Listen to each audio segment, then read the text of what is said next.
Welcome to the We're late on folklore that. I got podcast. to press the button, Oh, got it. but the browser's really slow. Go ahead. Now, welcome to the new folklore podcast, the reincarnation of the folklore podcast. Today, we are going to be talking about who is the new National Lampoon. We're going to be talking about our new upcoming show in development, That Lore Sports Show. We're going to be talking about TikTok and the Supreme Court and what does that all mean. And we'll be talking about the return of the show Severance, which if you're not excited about, it's because you haven't seen season 1. That's true. That's true. Well, welcome everybody to this episode of the folklore podcast, where we're trying to make indie great again. To borrow a line from a friend, and so. And so, awesome. Well, hey, why don't we get started? I'm Marcus Pittman. I'm CEO and co-founder of folkLOOR, and then Jason Farley is Chief Content Officer, and Sean Tomlin, our EVP of Programming and Marketing. We are really glad to be here today. So, what is on? What's first, Sean? What are you itching to talk about? Oh, well, it was funny. I was having lunch yesterday and I heard this couple next to me and they were talking about the TikTok Supreme Court hearing and it was funny, and I realized that I don't think anyone really understands what this thing's about, because a lot of people just think it's about free speech, or that it's totally political, but it's so much deeper than that. And one of the things, I was actually a nerd enough to log on to the Reuters website and listen, because they didn't have video. You had to listen to the oral arguments.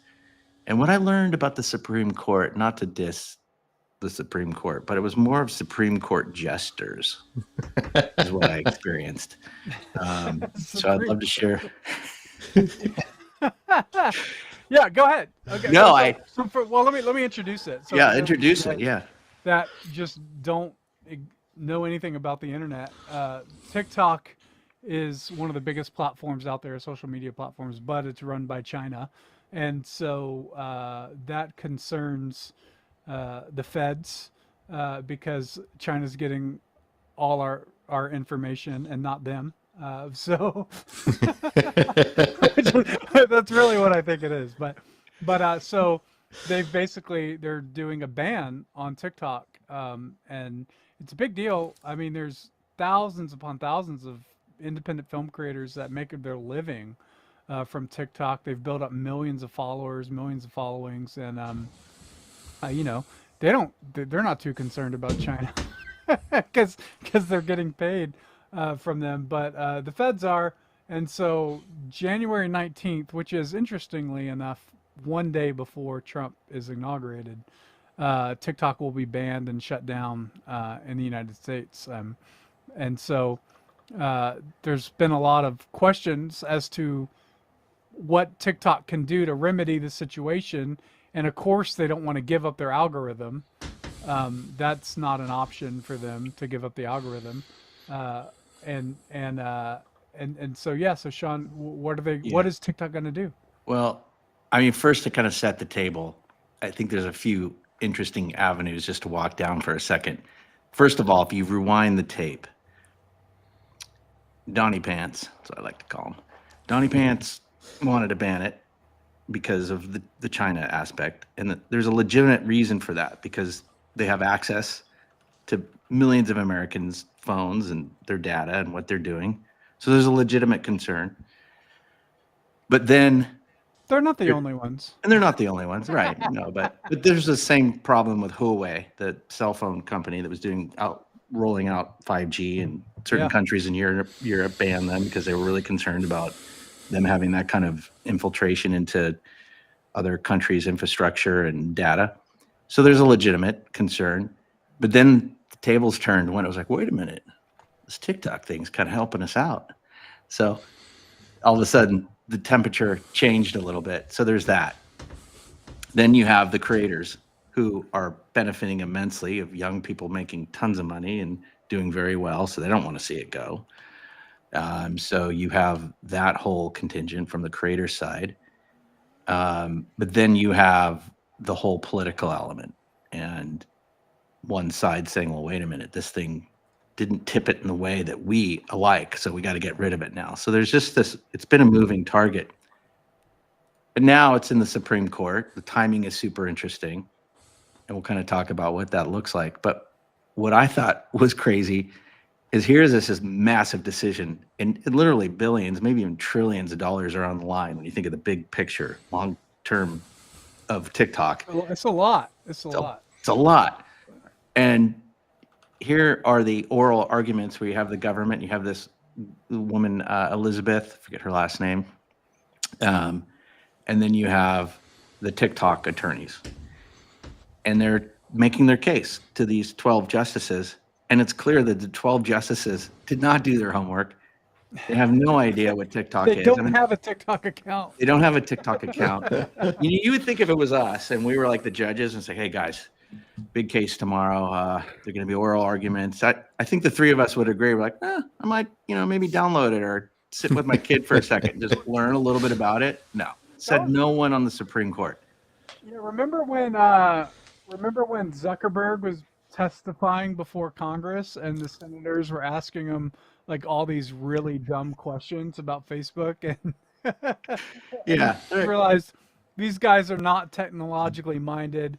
They have no mindset at all. But I will say this: I think this is what's really great about Trump bringing on Mark Andreessen and Elon Musk into the administration, because they're legitimate. They legitimately know what's going on when it comes to technology and stuff. Yeah. I think it's the first time we've really done that. We've always had politicians and lobbyists that are vying for technology on behalf of other interests, and now we have people that actually know what they're doing and have actually built stuff. That's a great so I point. think that's going to be really valuable. I think that's a great point. This is actually, as far as I know, the first time in history where you're going to actually have adults in the room that actually have hands-on experience in all of these areas versus like McKinsey consultants and Princeton grads who have literally never stepped foot into a real business or any kind of, and this is really what we're about to head into, is like actual adults in the room that have real life experience. So it's exciting, but zooming back in on the Supreme Court, the justices really don't know.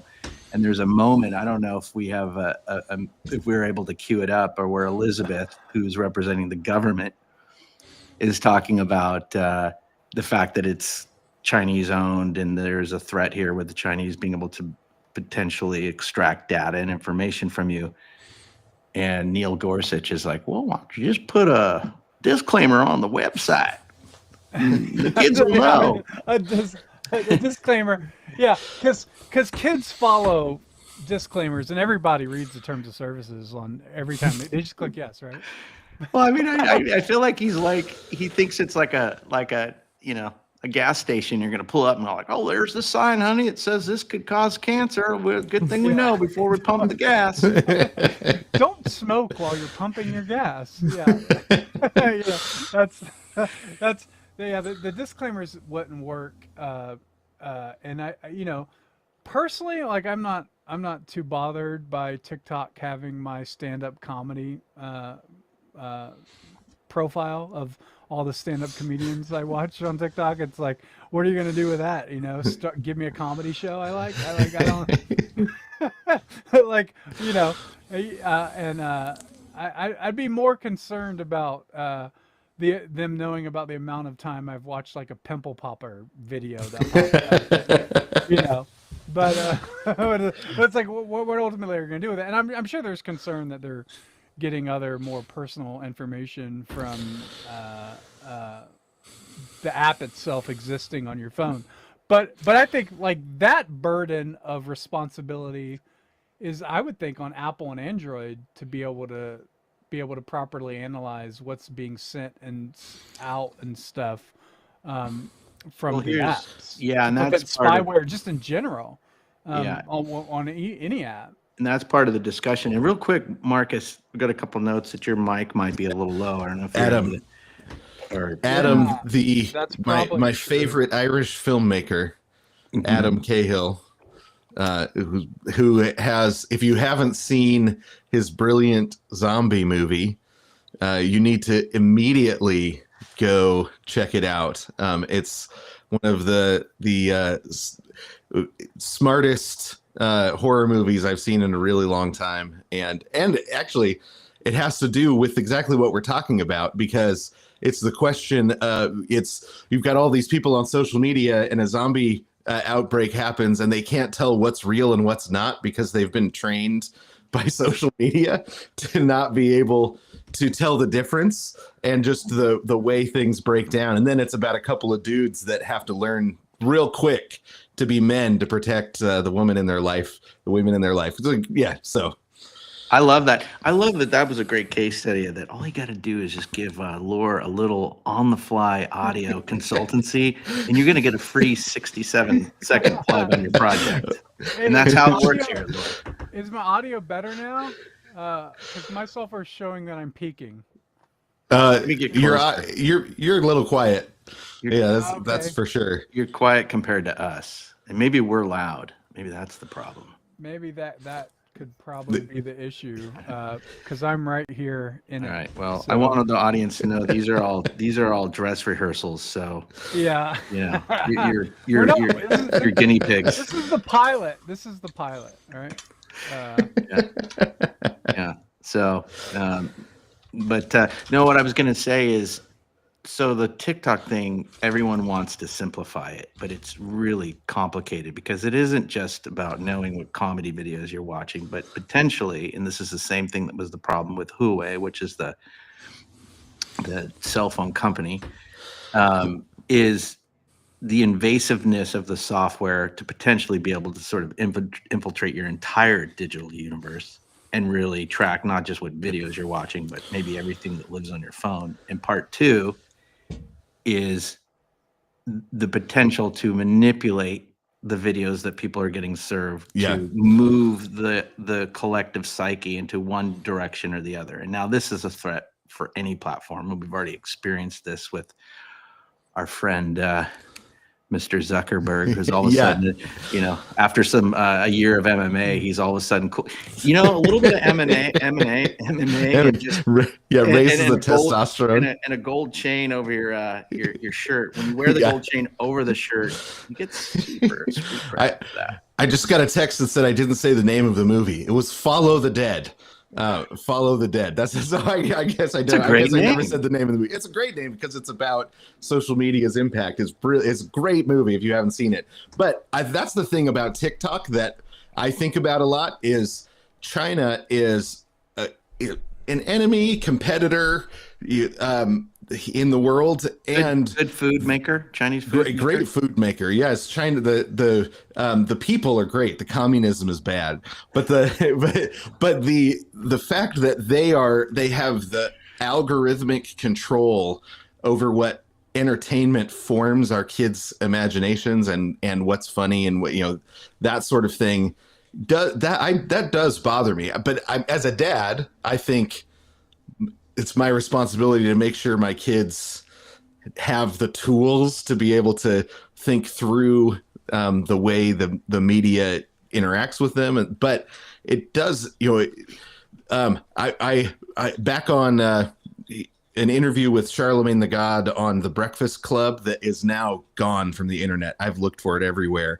They had a guy on who had been in China, and he pulled up TikTok, and he said it was showing kids engineering and science videos and help with school and how to build a rocket and how to build a rocket and math contests, and they were controlling the algorithm to benefit the education of kids in China. And he said, and then you come here and they're controlling the algorithm to make our kids as dumb as possible. Super dumb, yeah. Because they're playing the long game with media and seeing kind of the psychological warfare. And, it's about once a year that you hear about some senator having a spy, either for a girlfriend, a Chinese spy for a girlfriend or a driver or something. So they're Kathy Holchel's active- assistant. Yeah. Yeah, Oh, exactly. she just happened to be a spy for 12 years. No big For deal. 12 years. Yeah. Sorry, we got to let you go. Why? Well, it's a whole spy espionage thing. And Right, it's yeah. complicated. Talk to HR. Is my audio better now? Just doing a quick check, chat. Let me know. There's a great book called Blacklisted by History about the Russian USSR spy infiltration, and a lot of that spy network was just taken over by China. And so that does concern me when I think TikTok is owned by China. Whether or not a federal ban is the way to deal with that problem, I think is a separate question. But so here's my that is my that. concern. That is my concern. Here's my prediction, though. This is my prediction, and I'm going to go on record. Apparently, since this is being recorded and watched by 2.5 people.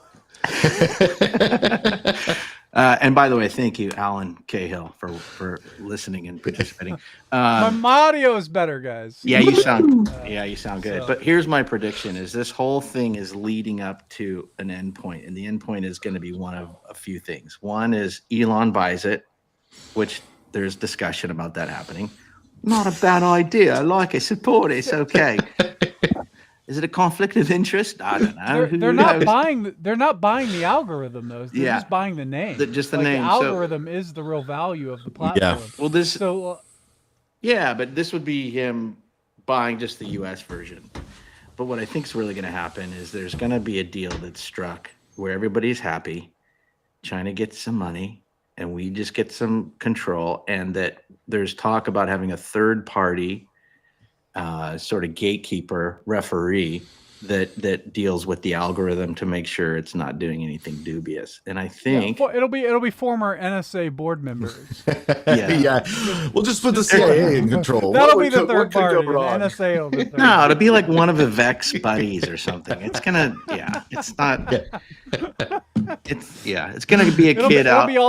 It'll be all the people that leave Facebook's board because Dana White's on it now, right? Like, that'll be. That's right. That's right. Nothing says meta like having an alpha male on the board. That's exactly right. Yeah. It's probably the first alpha male they have on the board. I mean, it's a distinct possibility.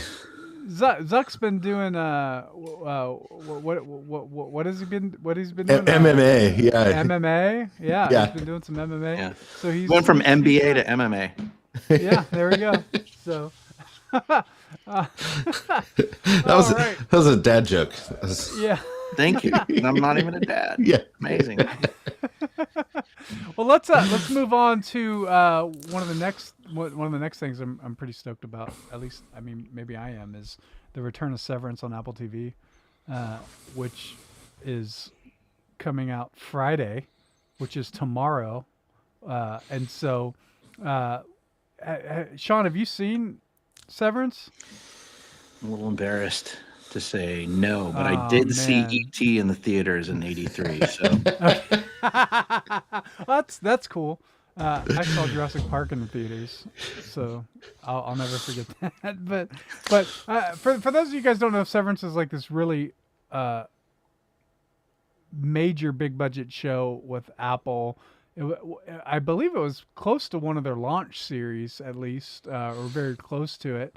And it was directed by Ben Stiller and stars Adam Scott. And basically the idea is that you can basically turn off any memory of you going into work. So you can just basically skip work because you have an innie and an outie, and the innie is all he does is work all day, and then you just go out and play for the most part. But it's a really psychological, a lot of philosophical concepts involved in the show that makes it very interesting. And then they did the show, and they had one of probably the best cliffhangers of all time, and then they stopped for 3 years. So the first season came out in 2022, and then they had the writer's strike, and they had all these other sort of things.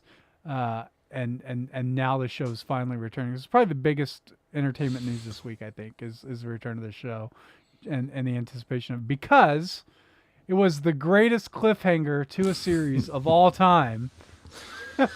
And they took 3 years. They made everybody wait 3 years to kind of figure out. We won't go into spoilers of that, but I want to ask you guys, because I watched that show, and what I think is so great about it is it shows how intricately woven together a man's work is with who he is. And so if you can sever who your work is, you also sever the kind of person that's made. And so that is, I think, a really cool analogy that the show brings back, that is foundational to what it means to be a human is their work.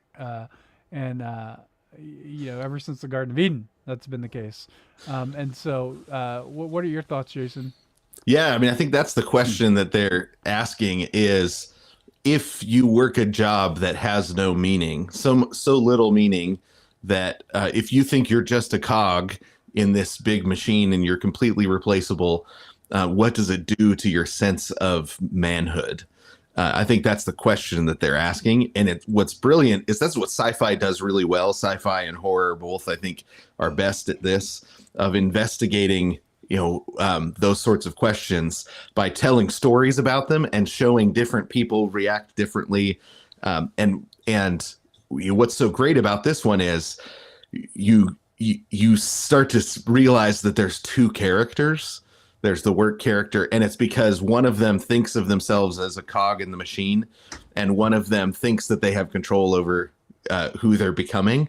But by separating them, you actually lose both of them as the story goes on, and the people inside start to say, wait, am I just a cog? Does any of this mean anything? And that you have this meaningless spiral happening on both sides of the person's life. And then they left the General Lee in the air for 3 years. Yeah, right. The General Leap. What a reference. Yeah, what a that was reference. a good. Just tie that back. Yeah, and so no, that's great. But I think you're right. On one hand, it shows what happens if a person's work does not make them who they are, but on the other hand, it also shows what happens if a work is the only thing a person is, right? Right. Because there's those two people. It's just a really brilliant show, and the reason I bring it up is because one of the persons that's highly involved in the show is Ben Stiller, right? Like, and you go, this is such a thoughtful, intelligent, philosophical show. That how could it be from Ben? Yeah, how could it be from a comedian? It's a long way from There's Something About Mary. It's a long way from There's Something About Mary, but it's not too far away from what's the photography movie he did, where he was a photographer. Remember that? Oh, it was like a really artful movie. Chat, help us out, chat. Audience, someone in the audience, throw us a lifeline. Yeah, make us sound smarter than because we don't have a producer. So well, that's the Secret Life of Walter Mitty. There it is. Yeah. Yeah. Secret Life of Walter Mitty, but it's also it's a great much movie. closer to that. Yeah, and so it has the greatest on the ground skateboarder that has ever lived plays his body double. Who's that? The guy that chat. Rodney Mullen? Yeah, Rodney Mullen. Really? Rodney Mullen plays his body double. Do I get a prize for guessing that? Yeah, you do. You get a prize. The greatest on the ground skateboarder, the greatest street skater of all time, in my not so humble opinion. It plays his body double, and it's a couple of amazing scenes. Dude, that's some good inside tip right there. That was great. Man, you guys are good. Jason coming in with IMDb trivia. IMDb trivia.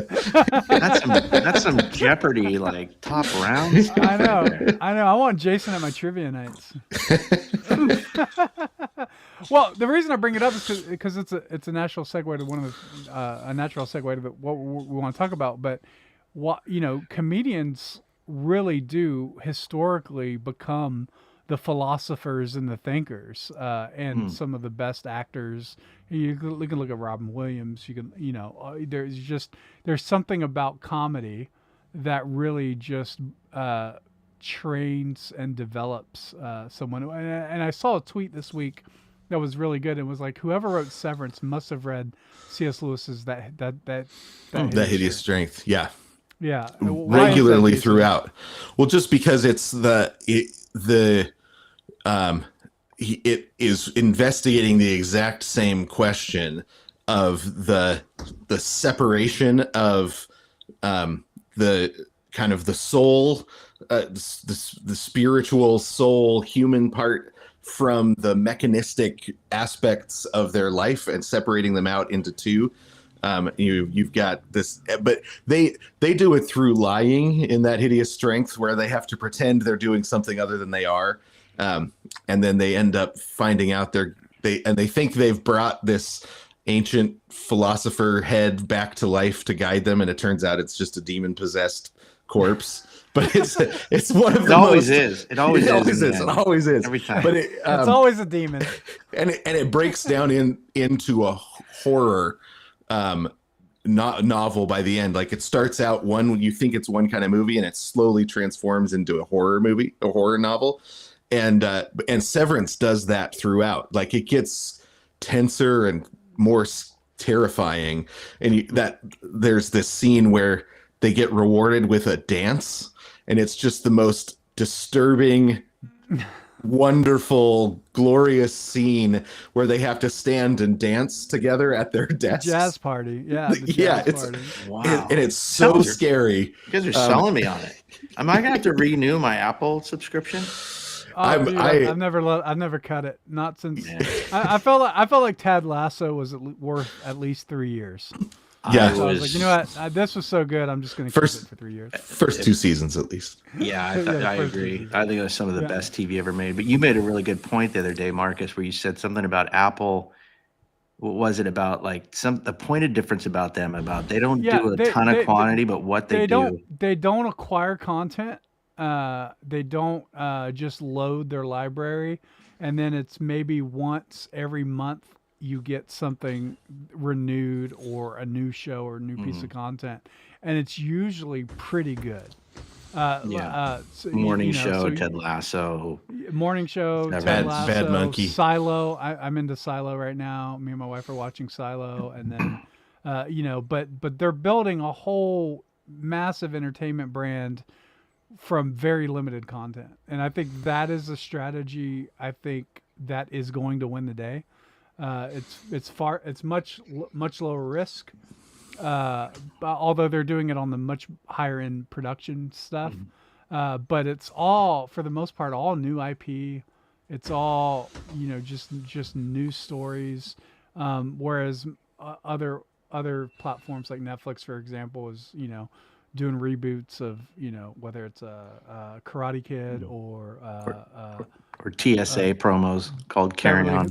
Beverly Hills Cop, yeah. The TSA propaganda, yeah. So that's definitely not new IP. 2-hour promo for TSA.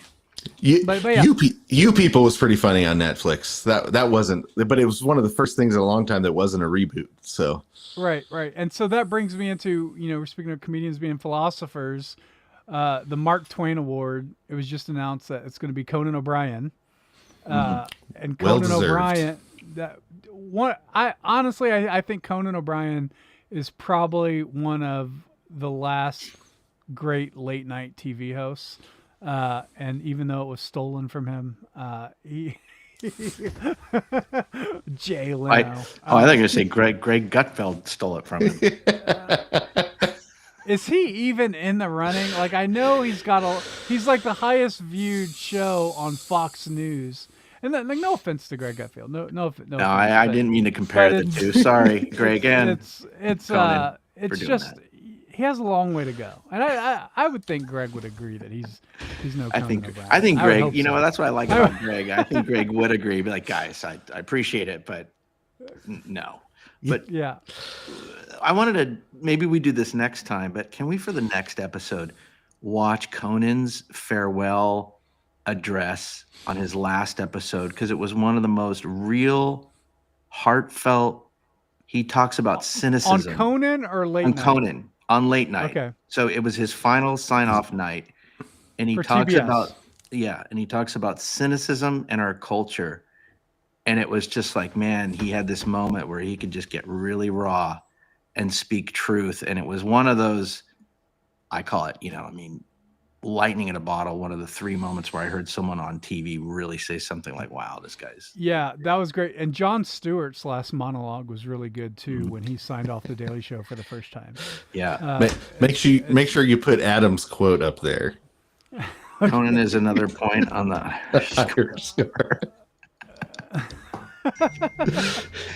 That's right. Good point, Adam. Adam's Irish, right? Yes. Cahill, that's Irish. Yeah, he is. He's is in fully Ireland making movies over there. I want to meet this guy. This guy, he's been the most talked about viewer I've ever experienced on a podcast. You got to meet Adam. He's super talented. And so that, Sean, I think you had a question about National Lampoon. Well, yeah, I Talking about think comedians. well, I was snowboarding yesterday in Utah. It was a lot of fun. Do you guys, do you guys who ran sports television? Do you guys all do extreme sports? Is that just part of the job? That's funny. Kinda. Yeah. Yeah. It was sort of a rite of passage. Because I'm really concerned. I'm really concerned as the CEO of Loor and Loor's direction into sports programming. No, I know. But yeah, we're gonna have to do like what they did with the movie stars at Paramount. Like I can only go 100-mile radius within the studio. I can only golf and play chess. Okay. I thought Marcus was concerned that we were going to have to start doing extreme sports with you. Is that the concern? That's what I thought. Yeah, I was like, okay, oh no, am I going to have to actually go skiing? Like, I was misreading that. We'll start with bocce ball and we'll work our way up. Yeah, but bocce ball, putt golf. I'm on it there. Yeah, So when you're on the chair, it's a great moment where you just have chair chat with your buddy, and we were talking about the era that we grew up in, where you had Mel Brooks, Blake Edwards, National Lampoon, John Cleese, all that stuff. Like, and then the guys that did, I forget the name. Well, the guys that did Airplane, the brothers, I think it was. But anyways, that era of these just comedy legends that were just consistently pumping out total theatrical hits, and how we had a tail end of that in the 90s, but then it just sort of evaporated. And it begs the question, who are those guys and girls today? Like who's our National Lampoon and Blake Edwards and Mel Brooks of today? Yeah. Was it the Zuckers? Was that the brothers that made Airplane? There's the Coen brothers, Zuckers. Oh yeah, was it the Zuckers? I think you're right. Airplane was Zuckers. Yeah, there's the Zuckers. Yeah, Zuckers. Yeah, sorry. Yeah, yours the Zuckers. Yeah. I have an answer to that question. I think it's Please Don't Destroy on Saturday Night Live right now. Their sketch comedy that they're doing is amazing. And I think I don't know if you've seen any of the Please Don't Destroy sketches, but they basically are replacing the Lonely Island. Right. Can you pull one up? I can. Yeah. Yeah, I think a good one.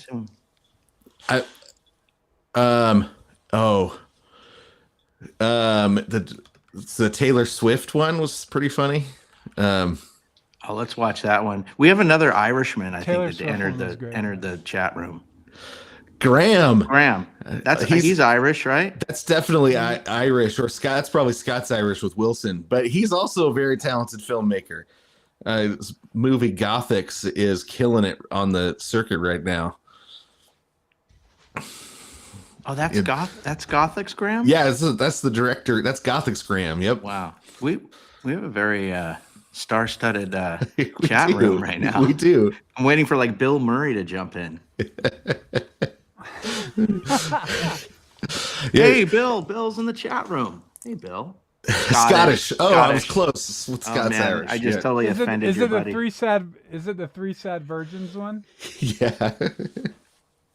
This is the Taylor Swift. Say the name of the writers. It's Please Don't Destroy. I think since we all have headphones on? Yeah. I think so. Let me okay, check. Let's see if we can. Last time we tried to share the screen, I don't think Oh, it that's played well right. because. think- Let's test it out since Test it out. This is. Since we're live, we should Everyone just in the- test it out. Since Yeah. we're live. I hope everyone in the chat room is okay with being a guinea pig. Yeah. This is.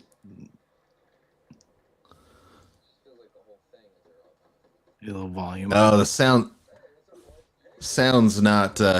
Okay. I say if we don't have sound, let's cut it. But Nothing. What's up? Well, I just want to say first off, you guys have been making some really fun videos for the show this year. Dude, thank you, man. That's very nice. It got me thinking. I don't think there's any sound, is there? I can hear it. No, it's just Just a real little light. bit, It's but- quiet. Yeah, Wolf. I gotta fix that. I'm gonna fix that. That's one of my goal for next week is to have our ability to screen share audio. The only thing I don't like about this is you're fixed. making me watch Pete. I'm not a fan of Pete at all. Sorry. Hey man, he was famous for being addicted to drugs in Saturday Night Live. He's with Yeah. all the greats like Chris Yes. Farley and Belushi. So was Belushi. Okay, then but he you went can't away. put him and Belushi and Farley in the same category of talent. He's one of those guys where I said He was I engaged said- to Ariana Grande. That's why he's famous. I said, man, I don't get what the deal with him is, and my wife shrugged. She was like, well, and I He's was like, pretty what? hot. I was What'd she like, say? well, he's charming in a way women like. I don't know what to tell you. Oh no, she did. Oh no, So, that's no, she- terrible. That's worse. That she was like, That's that's why she just said that's why he's famous. He's not a writer. That's the whole thing. I was like, oh, okay. And she wasn't saying that's a good thing. She's just saying, let me tell you, that's what's going on. Isn't I it was funny like, when "Oh." your wife surprises you with something like that? She's like, "Oh yeah, honey, I know he's such a dirtbag," and she's like, "Well, he is kind of hot." And you're like, It's not exactly how she said it, but yeah. "Well, no, she said charming, which was She her." said, when she was comfy saying way. that she says there's a kind of woman that likes that kind of guy, and he is exactly the kind of guy that a certain kind of woman likes. So Your wife is, as they'd say in Spanish, muy lista. She's very clever in how she delivered that. That was good. Oh, Graham's asking about us getting into sports content. He should hold on for just a minute because Yeah. we've got to talk about that. We are going to talk Why about don't you that. talk about that, Sean? That's a good segue. Man, you couldn't have served that one up any better. Thank you. No, well, by the way, I always think it's funny when people answer a question. They go, no, yes, no, yes. It's never made sense to me. So anyone who's a sports fan, there's plenty of stuff out there. There's ESPN, and I just think there's a whole generation of people that are probably tired of just blowhardy guys wearing really bad suits in their 60s and 70s, just breathing heavy about sports highlights. So we have found some young humans, we're talking like 21, 22, 23, who are doing their own sports highlight shows, and they're really good. And so they're doing highlights across all their stick and ball sports and everything in between.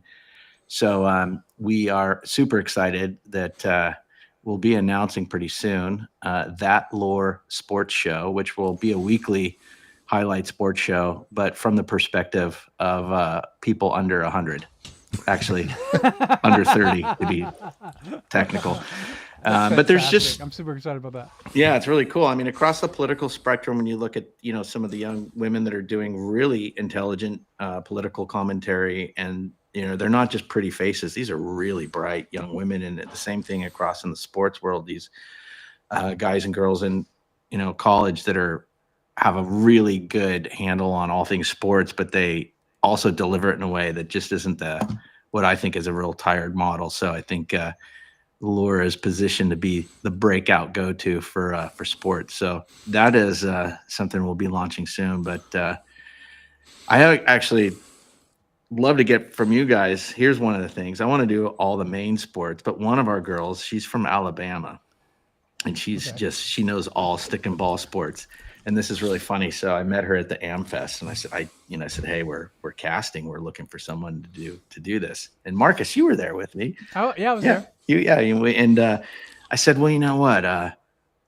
Would be really cool just for fun is if we also covered pickleball, which would just be Yes. like right next to MLB would be like, okay, and now in pickleball news. And she was either going to say, okay, now you guys are total dorks and I don't want any part of it. But she pulls out her purse and she's got this little pickleball keychain. And she's like, music to my ears. That was nuts. That's exactly amazing. You just when you're interviewing people, you just want to ask them like the craziest question and see how quickly they bounce back from it. And Yeah, totally. that was a phenomenal moment. Like she just pulled out a pickleball right on her keychain. Yeah. And was just like, Yeah. all right, this is because you want, if you're going to a sports show, like especially for Gen Z and younger, that age group, and you want to really dive into like the weird eccentric sports and stuff. Yeah. Like I want to see 20-year-olds talking about a pickleball, which is a sport for 60-year-olds. Totally. Like, that is amazing to me. Like, and the fact that she knew so much about it, and she was there and on the times. Yeah, I mean, I could have totally fallen flat, and she just stepped up. So, yeah, right next to college football will be highlights of pickleball. Pickleball. Yeah, awesome. And hopefully every year when you've got the national tag championships, you cover at least the finals. At least the finals. Yeah, we might not cover the whole season, but yeah, and probably yeah.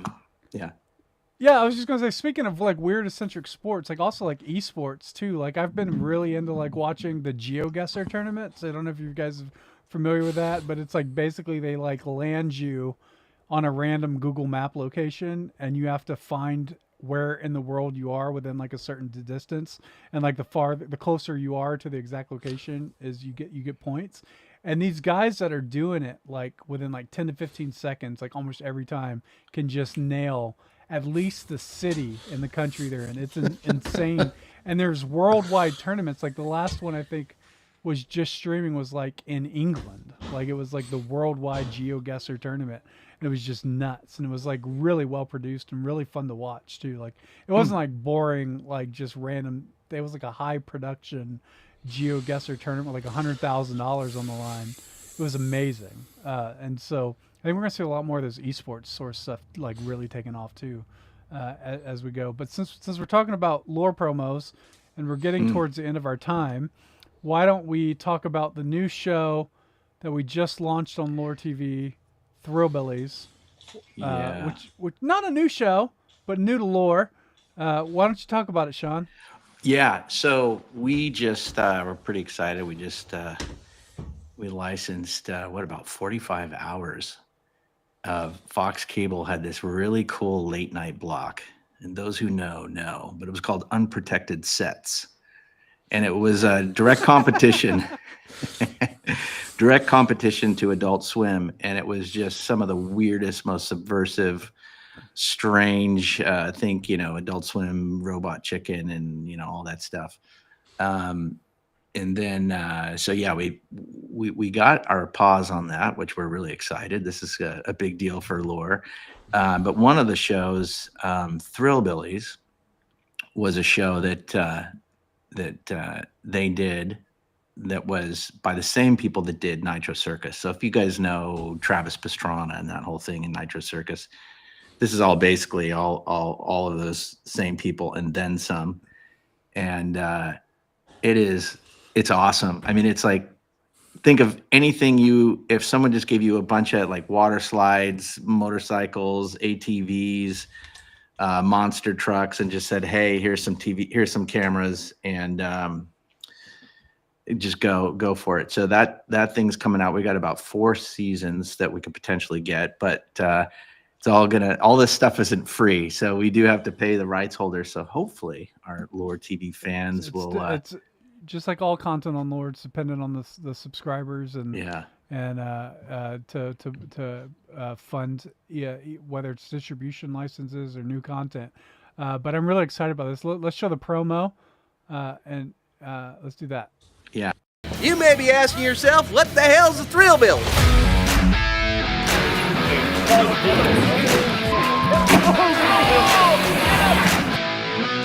Well, there's a few rules to being a thrill build. First of all, you got to go fast.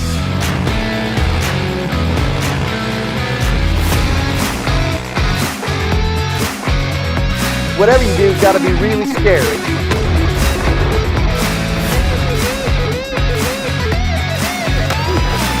Third, if it's neither of those, you just got to go bigger.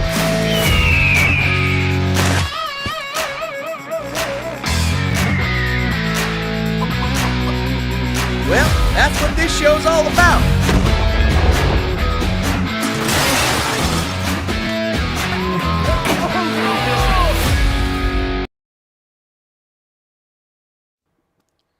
Oh wait, Awesome. you hold at that last card. I love that. I can't. It's restream. It's so limited. So there's a little fun fact about this series that I just learned. By the way, I just learned that restream will not play 4x3 square video. It just stretches it the heck. So if any of you guys are wondering why that was stretched, not my fault. The promo's in 4x3, but you know. Oh, that reminds me. Remind me to let you know. We gotta test out. We gotta test out some other options besides restream. It's very limited. Yeah. We're trying to make a professional show here, guys. Hey, anyone in the chat room, if you got any suggestions, we're open to it. I know we got to work on our audio levels, and that'll happen next. It's all about the faders. It's all about faders. It's all the crossfade. Yeah, we love it. But you know, can I say a fun fact about Thrillbillies that I didn't know as one of the show's co-creators? I should probably said that at the top as just a proper disclaimer. But I'm a huge fan of Agua Donkeys. I don't know if you guys, do you know that show? It was it was originally Funny or Die, then it was Quibi, and I think the Blaze has got it now. Yeah, the Blaze got it now. Yeah. Kudos to the Blaze. But Congratulations, MP Cunningham, I tested my first DM on Instagram because I'm a big fan, and MP Cunningham, who plays the lead and is one of the co-creators, him and Jer, he actually responded. I thought that was amazing. And so I tried not to fanboy too much. I've met a lot of famous people, but this was a big deal. Anyways, it turns out, so I introduced myself and I said, John, I had the programming for Lure. Jason, and, your keyboard is the loudest keyboard I'm so sorry. In my entire life. I'm trying its own musical instrument. I just thought he was into Suno. Jason, I want you to know that I was honored because I thought you were transcribing my awesome delivery, and I just was. No, I was touched literally by that. I was trying to make an outro song for us really quick. Well, do you have like velvet gloves that you could use? No, I just have an old mechanical keyboard because it's funner to type. What is it? Is it a Smith Corona? No, it's the early split keyboard. I can't remember what it's called, but no, I know. Maybe mute. Maybe just mute. I'll mute. Yeah, I'll mute. Well, no, I hit go on Suno. My wife says it's our podcast ASMR. just wow. We're going to end every show with just a little ASMR grand finale, just because we know that's what people are dying for. Extreme ASMR. Okay, as I say to my friends who are telling stories or take too long, I'm like, land the plane. Just land the plane. Sean. Land the plane. Get to the punchline. The punchline is, I told MP, I said, hey, this is Sean, blah, blah, blah. And I mentioned Fuel TV. And he's like, oh, man, I was a huge fan of that. I was like, oh, thanks. I'm glad you were one of the 50 people watching.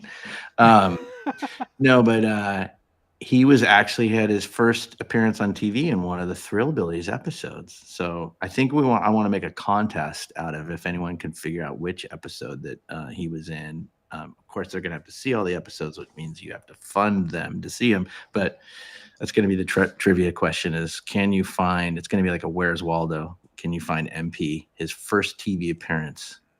He must have been like 12. I don't know. He's a young guy, so he'd have been pretty young.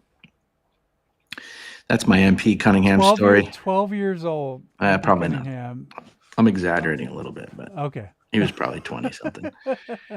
Yeah, well, I'm really excited for Thrillbillies. I'm really excited to really just get content out that the current generation hasn't seen or been introduced to, and also hopefully reestablish some of these brands and build out some new programming. So, but that's all dependent on Loor subscribers. If you go to Loor TV, LOOR.TV, you can subscribe, or just fun content that you want to see, fun to pilot of a show, fun more episodes of Thrillbillies, and we'll get them out to you as fast as you guys start funding it, buying gold loot, and doing that. And so, Jason, do you have a song for us? Don't forget. Wait, you're on mute, muted, and don't forget, we got to plug our. You guys, I want you guys to plug your Substacks, and I'm gonna. Okay. Before we say goodbye, too. Substack plugs. Yeah. I'm downloading it right now. Okay, let's plug Let's do some shameless plugging real quick before we show this. Yeah, do our shameless plug. So you can follow my Substack at I'm kingginger.substack.com. It's called Poorly Written Thoughts on Entertainment and Tech, mainly because I'm just not really good at grammar, and I don't know which TO or TOO to use ever. So that's why I wrote it. That's why it's named that. But I will on the Substack I write about basically pop culture news and conservative viewpoints of entertainment and stuff like that. Just really what does it take to build cultural institutions from the ground up, and so I point out a lot of that. So that's my Substack. And my Substack is just Jason Farley's Substack. So very boring name, and I just write about classical literature, storytelling, poetry, and have a podcast called The Westminster Confession of Funk, where I do the same things. By the way, I want you to know I'm a fan. I've been watching your stuff. Oh, and it's great because it's saving me a lot of money in college tuition. So I thank you. I thank you, Professor. It's awesome. Sean, what are you plugging? Well, I closed down my Spacebook page and my so all I got right now is Spotify, but it's a really good Spotify. So it's Sean Voyage. I put the name on my screen. From old school backpack hip hop to old new wave to electronica, dub, reggae, ska. There's all kinds of stuff in there. So if you're a music fan, Sean Voyage on Spotify. I've been listening to your early '90s hip hop list. It's a lot of good deep cuts at East Coast, West Coast. It's good stuff. Oh, thank you. I'm a big Mos Def fan, and you got a lot in there. So, and right. Blowout Comb was a great album too. So Diggable Planets. All right. I appreciate that added plug. Thank you. Well, I think now we have like a theme song we're going to play out, or what? We do. So the idea was each podcast, at the end of the podcast, we would create an AI generated song based on what we talked about during the podcast, which is why Jason was so frantically clacking away on his keyboard. So we'll play that now, and then if you guys want to stop or interrupt, or we just play it all the way through, you just let me know. All right. And just do a nice fade out. Always in ska, by the way. Yeah. Ska. Saw the severance letter hit my desk. Boss's green couldn't care less. Pack my stuff with no regrets. Trying to thrill for new bets. Coated over in elegant grills. Loved it hard to forget all the bills. That Lord's Lord show keeps me sane. Zombie flick, follow the dead in my brain. Gotta take it to the undead ride. Zombie apocalypse ain't got no pride. Popcorn flying in dark theaters. Deep pissed chaos. promises no sleep. This AI is amazing. Playing on late night thrills, laughing hard to forget all the bills. That Lord Sports Show keeps me sane. Zombie flick, follow the dead in my brain. Wow. I really impressed with our music composition team. Yeah. We gotta pay them extra. Yeah, we need to bring back ska. It needs to be back. We'll bring it back. It does. Well, shall we fade out and say goodbye? And Yeah. Yeah, let's do see you that. next week. Yeah, well, guys, Agreed, we'll see you Adam. guys next By the way, week. thank you, Adam. And I did think that was awkward. I love awkwardness. It's Yeah, my guys, thank specialty. you guys for tuning into the Lore Show. Be sure to subscribe or buy gold loot on Lore TV. Start funding content that is funded by the audience. It's you can build your own streaming platform. So awesome, guys. Thanks, everybody, again.